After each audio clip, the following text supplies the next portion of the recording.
Hi guys, it's me Julie Palace and welcome back to my YouTube channel.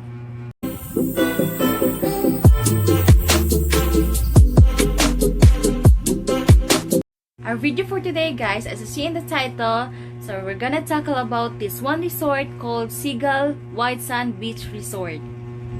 This is based on a present day. So today is November 26, 2021. So this is updated information from this resort.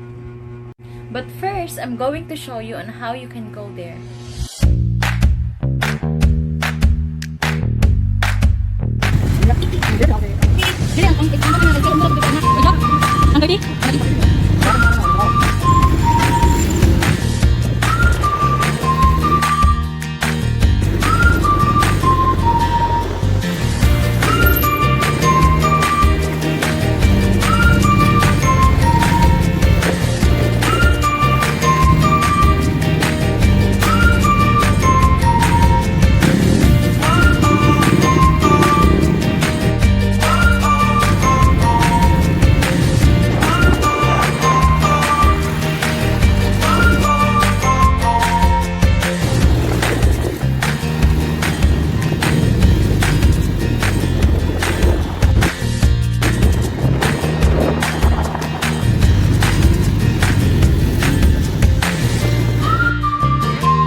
That's the video on how to go there. So here's some clips inside the resort. So we're here inside. So this is the recreation area where you can have your party, birthdays. Right, this is cottage. And let's go to the seashore. So this is the beach. As you see, it's so nice and so wide. And they have this lifeguard. And they have also a playground for kids. As you see, it's white sand, so it has clear sea and it's facing Mount Apo mountain. So we're here at SEAGULL WHITESAND Beach Resort here in Davao City, guys. So we're not coming here to swim right now, so we're here for reservation. So yun, alam niyo na, kailangan magpa-reserve muna bago pumunta dito. Bawal ang walk-ins.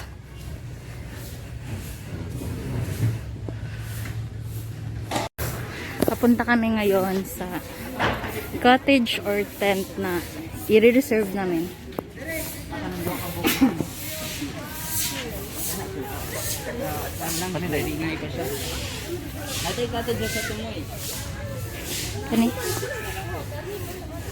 Kaning hole?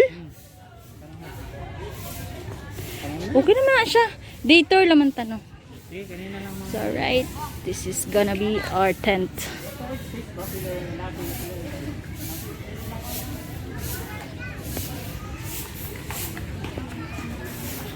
And that's the inside of SEAGULL WHITESAND Beach Resort.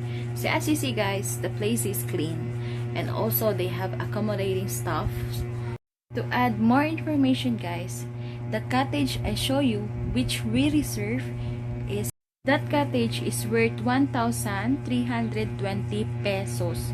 and that includes the entrance of 12 people. So it's free. Free meaning because you don't need to pay the entrance fee.